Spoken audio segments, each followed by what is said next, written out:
లక్షాధికారి అయిన పిసినారికి విపరీతమైన కడుపునొప్పి వచ్చింది.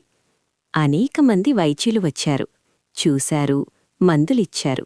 కాని నొప్పి పెరుగుతుందేగాని కొంచెం కూడా తగ్గలేదు. పక్క ఊరిలో ఒక వైద్యుడున్నాడు. అతనికి ఎంతో అనుభవముంది. అతని దగ్గరికి తీసుకుపోయారు. ఆ వైద్యుడు పరీక్షగా చూశాడు.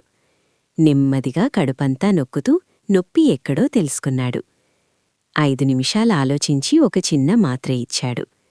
అరగంటలో నొప్పి తగ్గిపోయి పిసినారి మరలా లేచి నిలబడి చిరునవ్వు నవ్వాడు. మీరు చేసిన వైద్యానికి ఎంత డబ్బివ్వాలి అని అడిగాడు.